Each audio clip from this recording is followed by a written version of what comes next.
said, screw you. We don't pay for water. Water is a primordial right of people.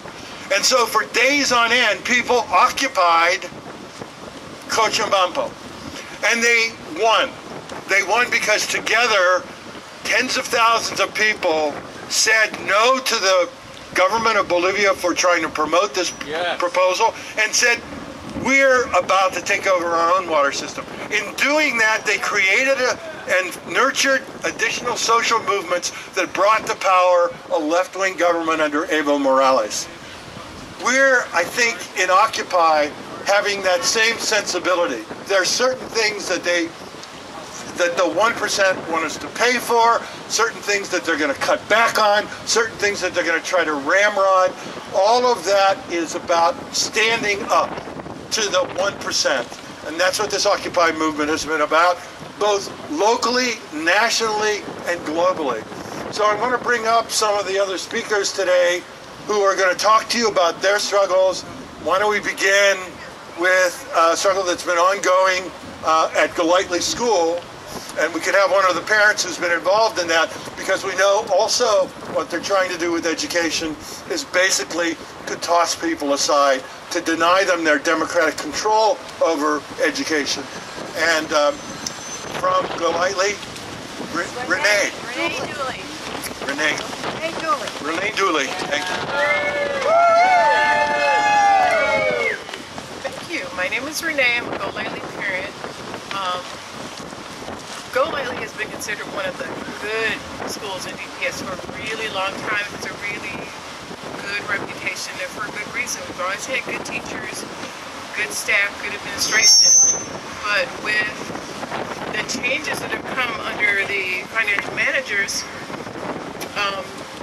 with the closing of schools, with the repeated mass firings or layoffs of teachers, what happens is that our schools are understaffed at the beginning of the year. I think a lot of people know about the debacle of last year's opening, where there were teachers not assigned to classes.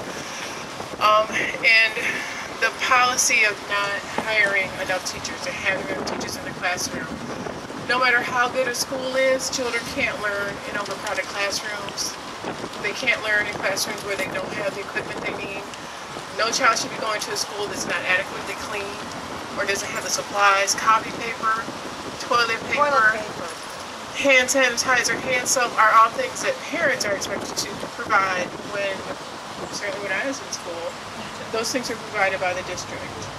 But the big thing is when they start pulling teachers in the middle of a semester, in the middle of the year, those kids then are moved, shuffled around from teacher to teacher, shuffled around from classroom to classroom, and we end up with overcrowded classrooms, and the flow of learning is interrupted. And no child, no matter how good the teacher is, can learn in an overcrowded classroom with constant interruptions in their curriculum.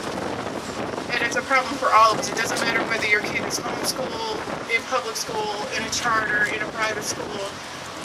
We all are here together. All of these are our children. And we have to, if it's going on in DPS, it's not only going on in Detroit, it's going on in other districts. And it's just one gift for us. And we can deprive our children of education. We deprive everyone of a future.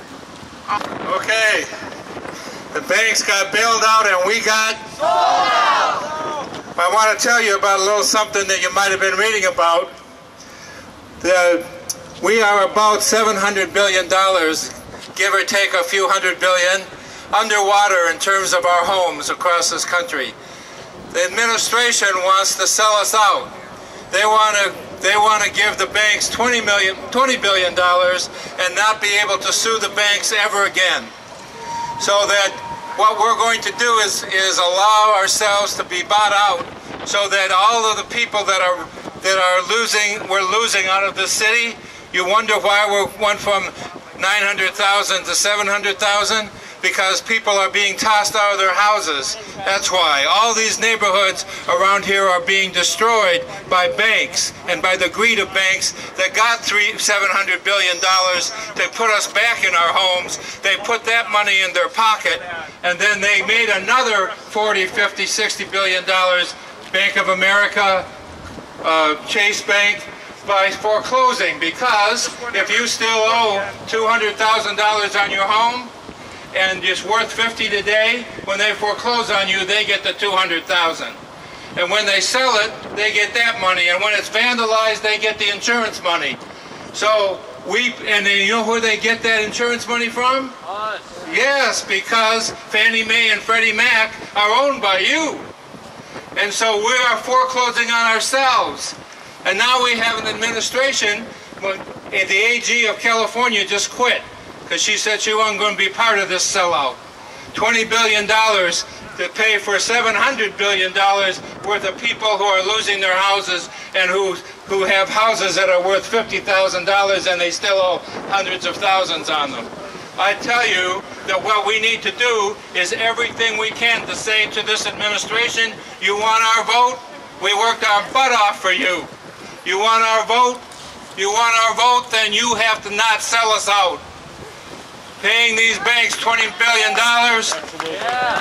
when there's tens of thousands of hundreds of thousands of dollars that they owe us is just sin.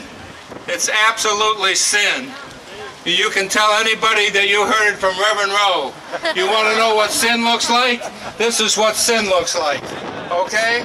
And you want to know what democracy looks like? This is what democracy looks like. And let's not get the two confused. Okay? So go to your laptops, steal one from somebody that's in vogue these days, and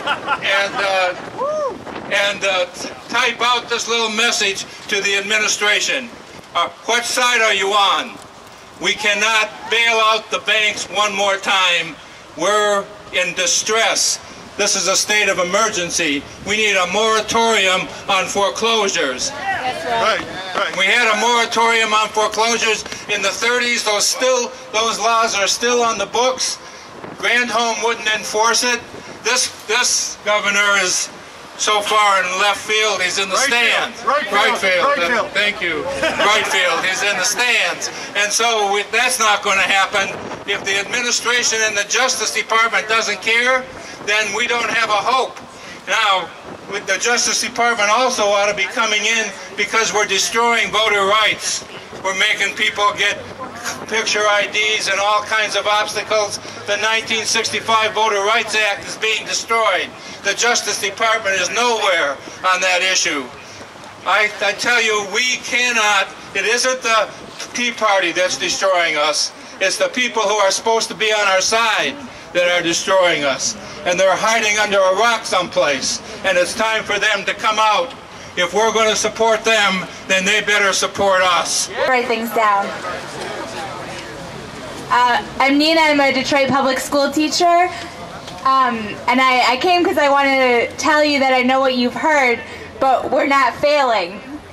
We have classrooms that are full of teachers that want to teach, and they're full of students that want to learn, and those students have parents who want to see them succeed. Unfortunately, we can't always depend on our own enthusiasm for education, especially when we're in debt. An emergency manager was brought into the Detroit Public Schools for two reasons. We had a $219 million deficit, and our test scores were too low. Somehow Robert Bob managed to increase the deficit he had been brought in to eliminate by more than $100 million.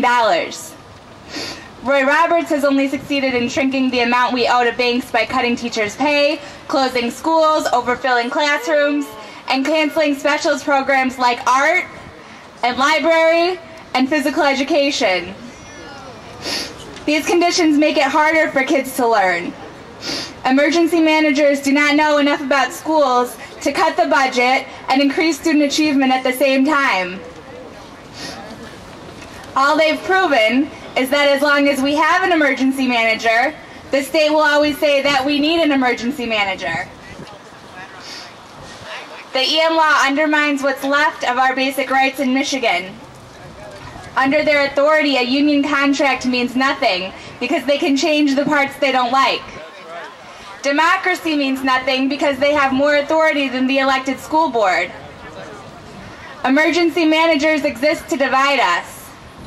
Every effort is being made to privatize education in Detroit by allowing charter companies to take over schools that used to be open to everyone. Contrary to popular belief, the problem with DPS is not that the teachers are lazy and overpaid or that we're protected by tenure and unions.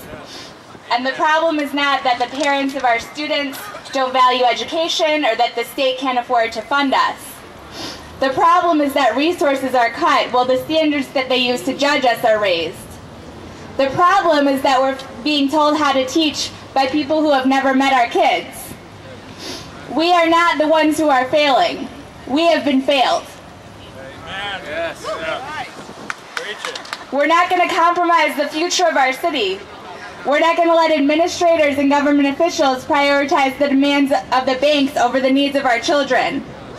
There are more of us than them. Absolutely. We're going to take our schools back. Thank you. The 1% exploiting the 99%. And this goes on in fights against schools and union struggles all around the country and around the world. We have with us Maya Williamson, who will be talking about one of those struggles. Thank you, Maya. Hi everybody, I'm Maya Williamson. I'm from UAW Local 6000. I've been a fighter for our citizens' rights and Americans' rights for a long time. I was in Wisconsin with our brothers and sisters when the struggle started last year. I've been at the bridge to keep corporate America from taking over our neighborhoods, and now I stand here last week and today with Occupy Detroit. And I want to let you know that our cities and our states are not broke. Our government is not broke. We've given them the money to properly fund all our programs and services, but they've chosen to squander that on the top 1%. Right. So here we are today. We are the 99%, and we are taking back our cities, towns, and states. We will no longer be subjected to the 1%'s grip on our economy and our communities. We are taxpayers, and we are not going to stand for our services to be gutted and privatized. It's ironic that today there are marches planned all over the nation. One particularly here in Detroit to the Guardian Building to protest when the Guardian Building has housed the Bank of America. If anyone knows the history of Detroit, when the Guardian Building was built, it housed the first bank in the nation that provided mortgages to the working families of Detroit. This is where the working family began to realize the American dream in home ownership. Now today, ironically, the Guardian Building stands as a symbol of foreclosure of many of the homes across this nation. And I say to you today, no more. We are taking back our cities. We are taking back our states. The 99%, we are the majority. We will rule this country, and we are taking back what rightfully belongs to ours, our homes, our cities, our services that we provide. And we will not be divided. Labor side, and the private side, we're coming together, and we're telling corporate America no more. We're taking back our country, and we're taking back our cities. They are not broke. We deserve the cities, we deserve the services that our cities owe us. We will make this city safe, we will make this country safe, and we're taking it back. And I ask you to start today as we occupy Detroit and join the City of Detroit employees down at the City County Building in their march to the Guardian Building. And I'm not going to do the whole poem, I'm just going to do the first verse of it. But it really speaks to what's going on and what's been happening to everybody here in Detroit and everywhere across the nation. So I'm going to do a mic check first, okay? Mic check! Mic check! Mic check! And so y'all are going to help me with this. People are suffering. People are suffering. All over town. All over town. Foreclosure is rampant. Foreclosure is rampant. Or they're upside down. They're upside down. I lost my job. I lost my job. And my boss don't care. And my boss don't care. I can't get a new one. I can't get a new one. For pay that is fair. For pay that is fair. Hope. Hope. I'm telling you today. I'm telling you today. Hope. Hope. We're gonna find a way. We're gonna find a way. That's it. All right. Whole thing because it's short. It's way past due for an occupation. It's the wave of hope in every nation.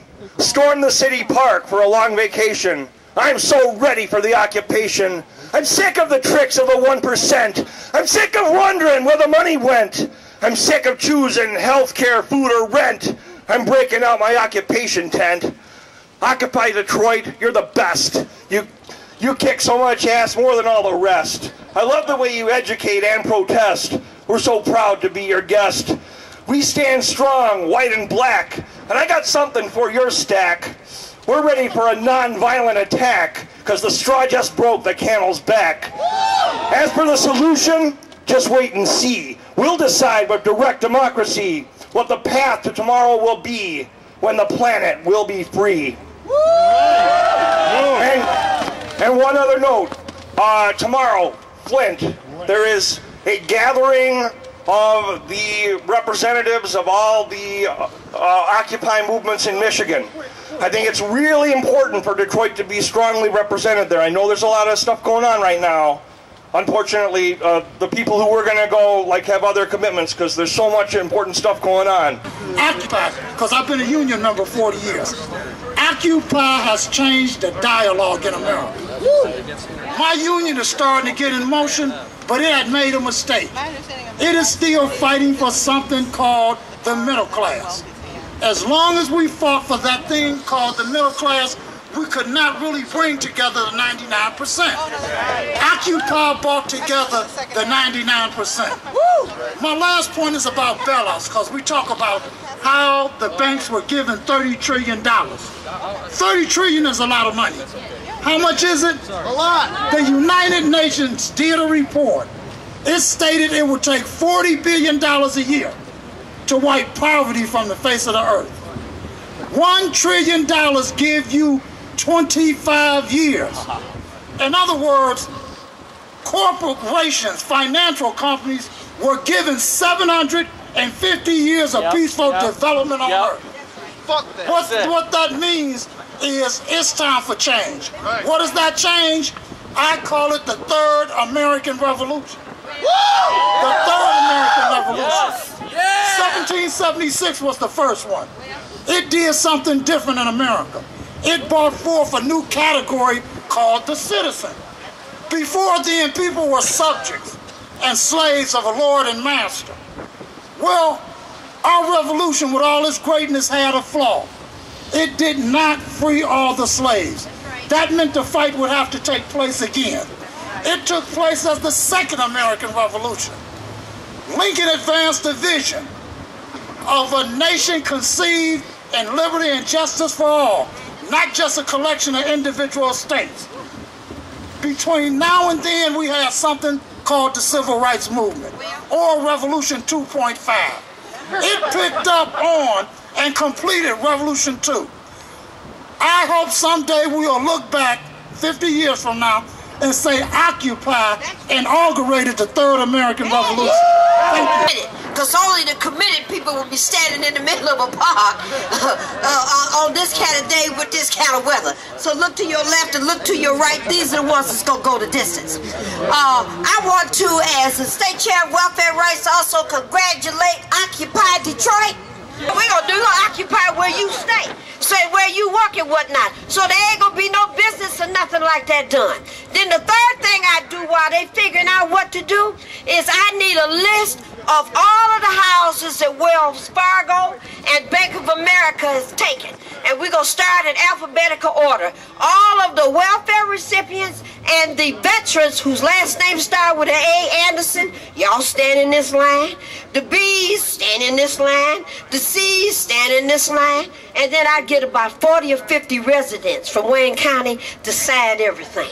And we would do land banks, and we would do rental. And what we would do is we'd have all of us. Let's just move the people into the houses. DTE, you got 20 minutes to get that light and that gas on. If you don't do it, we're going to send the workers over there to occupy DTE. And the rest of us, especially those of you that know how to turn lights and gas on illegally, because I know that's all y'all are, we're going to turn that stuff on illegally. And then we're going to flip it and say this is now legally occupying the American dream. I think it is just fabulous. I have been pleased to be involved. I was worried about how people are going to live out here at night because it's cold in January. It's cold in December. And I'm told that Occupy has some other sites and whatnot that you'll be moving into, and that's a good thing, because in a military action, sometimes you have to retreat when the weather gets ugly and the spring offensive is coming, and we're going to put on the kick-ass boots. Congratulations to Occupy.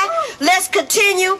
And the real worst thing in the world that could happen is to make me the mayor. Keep on rolling, brothers and sisters.